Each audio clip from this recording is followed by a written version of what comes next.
If you are excited for the 2025 NFL Draft, we are rapidly approaching. Show it by liking today's video. We are about to break down Daniel Jeremiah's latest NFL mock draft. Of note, this video filmed live on NFL Daily, then going up on our draft channel first, before then being posted on the Chat Sports YouTube channel. But whichever one you're watching on, make sure you like today's video.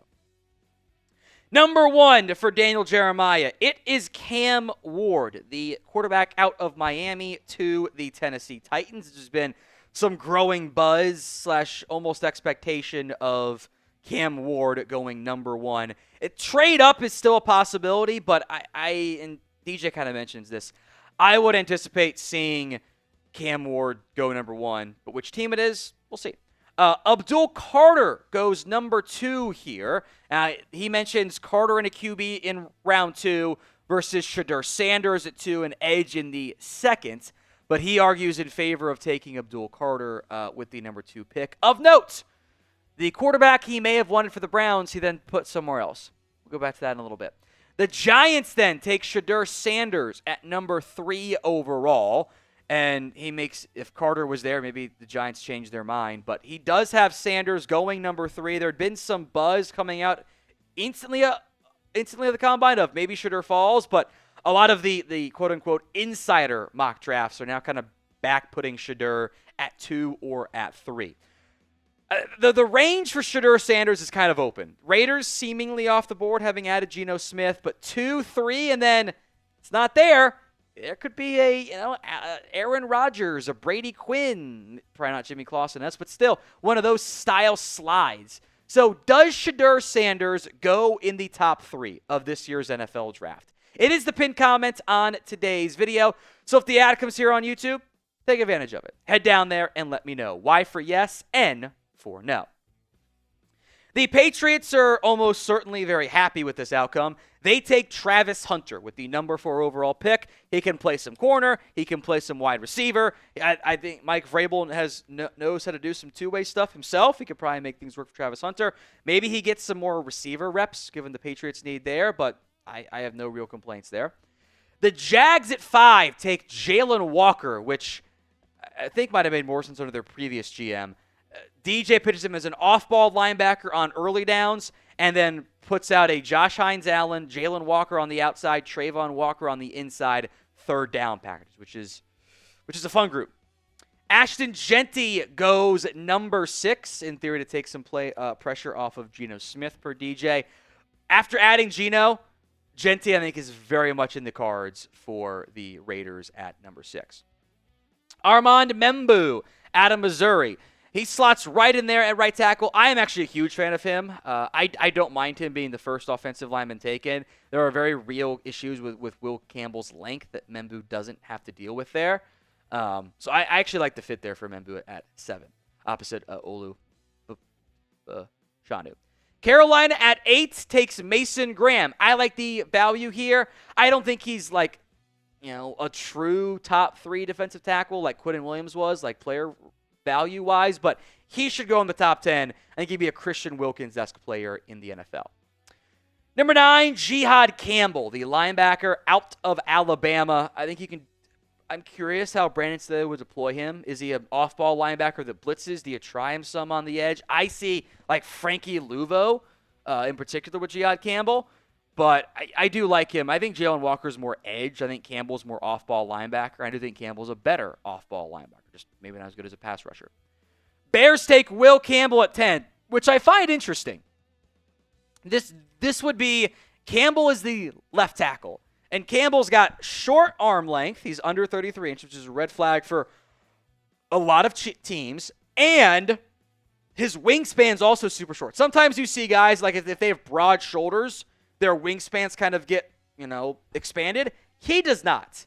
I remember we walked by to the combine, and it was obvious just in person, like that guy's arms are not that long, and that very much tracked with the measurements. That's going to be a concern for teams. But if he can play tackle, you're probably got him number 1 among offensive linemen in this year's class. I want you to make sure to sub to our NFL Draft YouTube channel. This video did go up there first, by the way, still posting on both channels for now. But if you haven't already, go subscribe. YouTube.com/chatNFL. Number 11, one of my guys is here, Jihaad Barron, out of Texas. The Niners kind of put themselves into a take the best player available status with some of their personnel losses this offseason. Matthew Golden, back-to-back Texas boys here at number 12.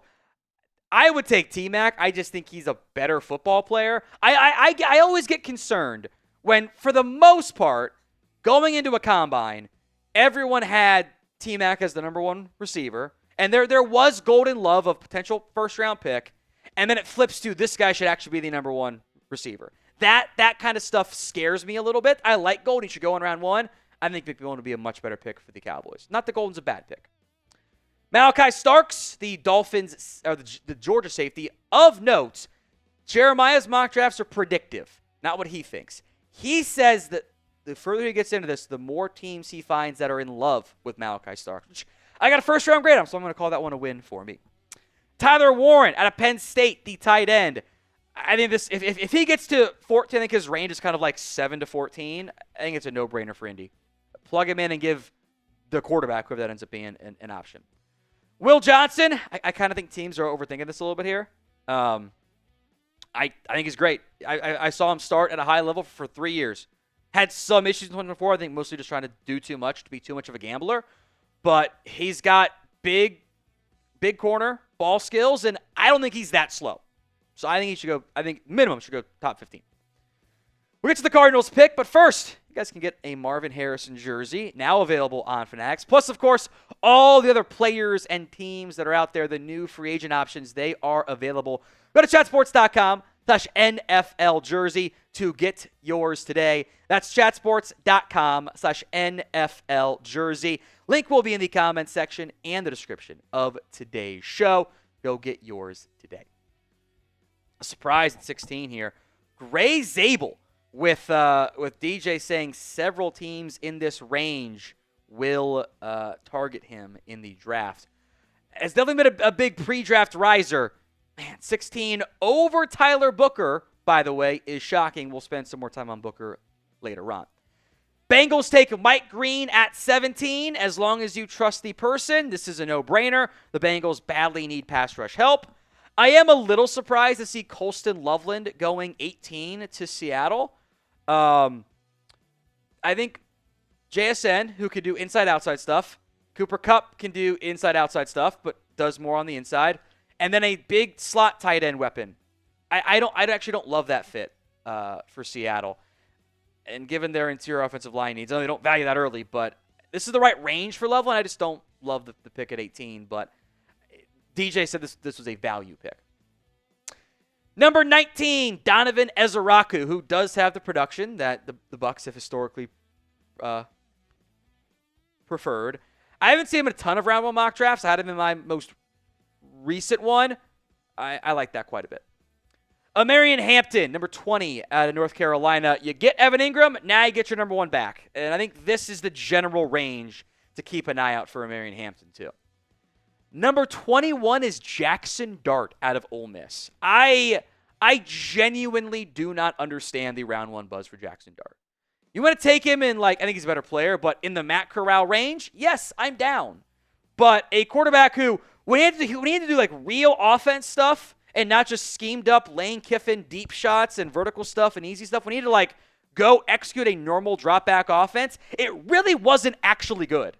And I got the numbers somewhere. The deep passing, once he got into SEC play, also really struggled. I don't see round one quarterback here at all. You want to add him behind a veteran, okay? I see late day 2 quarterback, and he does not have the traits that I want to invest in a developmental prospect. It's not that dissimilar from Kenny Pickett. Very different players, but I think the outcome is way too similar there. Outcome range. So will Jaxson Dart go in round 1? 1 for yes, 2 for no. Let me know in the comments section of today's video. All the way down at 22 is Teteroa McMillan, T-Mac. DJ says his range is in the top 8 or into the back end of round 1. I think he should go top 15 at minimum. I'd be really surprised if he wasn't a top 15 pick. But crazy stuff happens on draft night, and LA would love to get him. Maxwell Harrison, I like this fit as a Jair Alexander replacement. Very down year for Kentucky. All the Kentucky defense was bad this year, but it's a good player. I also love the fit of Nicky Manwar. That was my most recent mock draft. I had the exact same one. Safety, could do a lot of chess piece stuff for Brian Flores. I am a huge fan of that fit. Kelvin Banks Jr. out of Texas here. Number 25, this is the same pick I had as well. Plug him in at left tackle after losing Laramie Tunsil. I wouldn't rule out a trade up, by the way, from Houston. If they want to jump up to go get somebody, I would not totally rule that one out. Trey Amos, I think this is the first time he's been mocked in round 1 by DJ. He said he had speed concerns, 4.43, 40-yard dash. I feel like top 40 is where Amos ends up going in the end. Derek Harmon out of Oregon. I actually am pretty high on Harmon, so I'm glad to see him get some love here from Daniel Jeremiah. He's actually my 3rd ranked defensive tackle in this year's class. Michael Williams out of Georgia, I actually think does fit a lot of what the Lions like. I think they need another guy that can do some inside-outside stuff. I think Williams can fit that. I think there's a big range of outcomes here. People will probably have him as a top 15 player. Some might have him in round 2, kind of late round 2.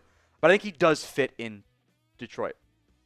Azarie Thomas out of Florida State, which would be very fun to see him have to play against his brother twice here. His brother is Cowboy safety Wanye Thomas, by the way. Long, rangy, pretty damn athletic corner as well. That definitely fits the Dan Quinn archetype.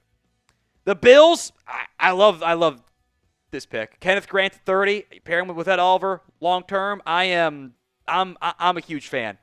I think that is a really good idea for Buffalo. I love the value here of Josh Simmons at 31. I have medical concerns. I think that he looked great this year. He ain't play nobody, Paul, though. Like, he didn't get matchup against Mike Green when they played Marshall. It was the opposite sides for the most part there.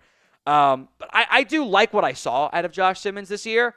I think there are some unanswered questions with his overall profile. But back end of round 1 to KC, I'm all for that one. I was also very surprised that Shamar Stewart fell down to 32 in DJ's mock draft.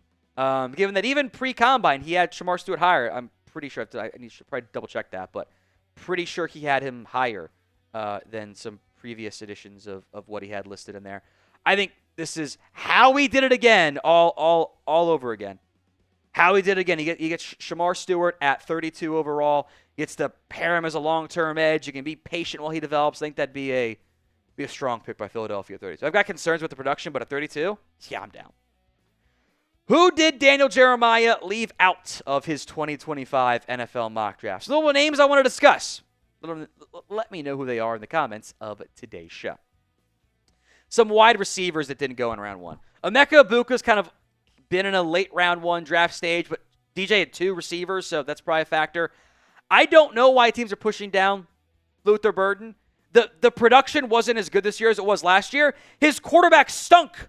Of course it was scheme touch. He can't push the ball downfield. He's breaking open downfield for touchdowns. That doesn't even look his way. So unless there's some unknown character stuff that I've not heard anything about, I don't understand the Burden drop. Happens about once a year. A good player falls for no reason. NFL did it with Brian Branch. Maybe it's Luther Burden this year. Last time, DJ, I think, had Booker at 10 to the Bears in his mock draft. Now out of round 1.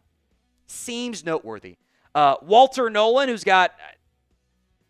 I have consistency concerns there. He goes outside of round 1. I've got a round 2 grade him, so I feel like I got him pegged right there. James Pierce is talented. There are, motivation questions and character as part of that for James Pierce that have kind of arisen around the combine as well.